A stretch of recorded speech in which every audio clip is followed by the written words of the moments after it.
What's good, YouTube? It's your boy EazyDubsTv, man, and I'm back at it with another banger. Y'all make sure to go ahead and hit that like button and hit that subscribe button if you're new.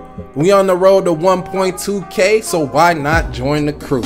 Hey man, so today's video is going to be about the 2K22 rep system and why I believe that it's the best system, our best rep system we've had by far, man. So hey, let's get into it. So when I go over to Twitch, YouTube, TikTok, I always see people talking about the rep system that is going to be in 23, right?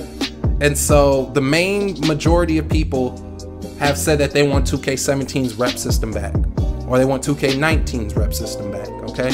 So with 2K17, I really don't understand it, because I believe in the 2K community, there's a lot of revisionist history that goes on. People love to talk about 17's rep system and how it's so good, right? When truthfully, all it did was separate the grinders from the casuals, because we didn't get too many double rep events in 2K17. Not to mention, on top of that, after you hit All-Star 5 and you became a Superstar 1, you would only get a minuscule amount of rep. I'm talking about you could go crazy in the park, literally have an A+, and wind up with 0.03, 0.05% rep each game, okay? Which is mind-blowing, especially given the fact that the best rewards, like your mascots, your jetpack, that was Superstar 3 was the mascot, Superstar 5 I believe was the jetpack, and then there was the legend. Nobody would even sniff it. I mean, you got your grinders now who dedicate themselves to content creation, who may go for it and may hit it, but the vast majority, I'm talking about like 85 to 90% of you guys in the community, wouldn't even sniff that reward. You wouldn't.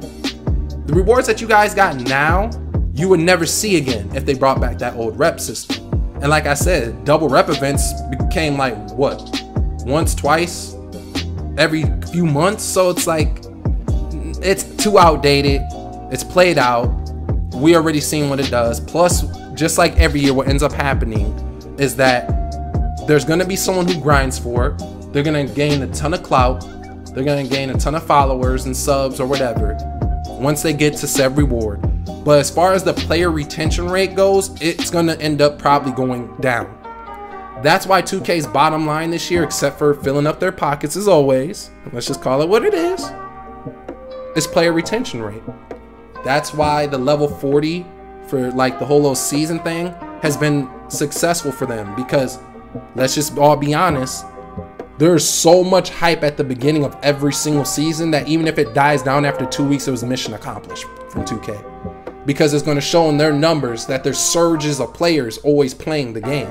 And one thing that we need to keep in mind is that next gen consoles are so hard to get that when people do get them, they hop into 2K and they just get to playing all day, every day, right? Or whenever they got time. Let's go ahead and jump into 2K19. 2K19, I love the gameplay. Hell, even when people were shoving, I made a center start shoving people. If you can't beat them, join them, right? But as far as the rep system goes in that game, it differed from build to build, which is one thing I can say that I actually like. It made it so that if you were a sharpshooter, your goal is to get your 99 3-ball, right? To unlock badges or whatever the case may have been. You had to grind for it. And unless you watch somebody before you grind, you don't know when those attributes were going to unlock, because it wasn't like you started off a build and you can max out your 3-ball. You had to wait until you got said attribute caps unlocked, which was coming from hitting certain overalls. But here's the downside to that, is that every single build was completely different in that aspect. So for example, I had a sharpshooting playmaker 6'6". To me, was one of the best builds in the game. Sharpshooting secondary, playmaking primary. I understood, just like the vast majority of the community understood, they weren't going to hit legend to get upgraded badges. So we looked forward to hitting 94 overall, which was when you unlock the dual takeovers, right? Here's the thing. When I was a 93 overall, I got triple barred. And for y'all that didn't play 19, the equivalence of getting triple barred is like hitting level 40 3 times. You go up 39 to 40, boom, right back down to 39, 39 to 40, boom, right back down.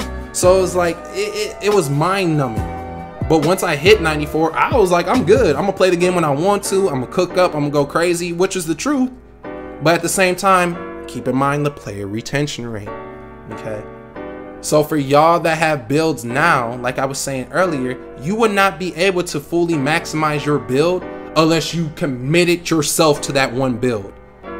If you switched up build, now you're taking time away from your other build. So it's like it forced you to play with one build, okay? I don't like that. I'm sure the vast majority of the community would not like that, okay?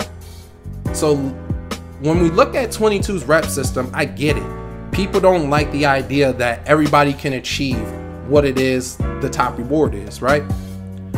But I'm gonna be honest with y'all, at least in 22 next gen, when I load into a rec lobby, when I'm in the city, even when I'm in the stage, the majority of people don't even hit 40, not once, okay? Let alone twice, 3 times, or the 4 times it takes to get legend. People don't even hit it once. So the argument that people make that everybody has this and everybody has that, the only time this whole year that argument doesn't fall flat is maybe this season. And that's because everybody's seen that level 30 was mascots, at least on next gen. Other than that, that argument fell flat the whole entire year. So I would stop listening to these bigger content creators as if they're like preaching the gospel to you, because they're truly not. It's revisionist history, which is just somebody else's interpretation of how things went. But that does not mean that it's the truth, okay?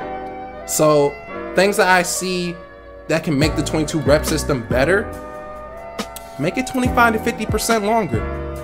Appease to both sides, so that way the grinders can have something they can shoot for in the first 2 weeks to get done and out the way. It encourages other people to keep playing the game because it's a little bit longer now, and everybody's happy. One huge positive of this year's rep system that people don't give 2K credit for is the fact that there's constantly new rewards. I get some of them are rewashed, okay? Some of them are reused. But at the same time, it's nothing but positive stuff going forward, because now you know 2K has got an ear to the community, and they may change up rewards every single season. They change the level 40 reward every season, so maybe they'll start changing the smaller ones, or they'll keep them the same, who knows. But I like that 2K is at least trying, you feel me? It's better than trying than for them to just give up. But hey, that's my opinion. Make sure to leave yours down in the comment section. It's EazyDubsTv, and I'm signing off. Peace. But I'm in love with the feelings they bring. I got 'em like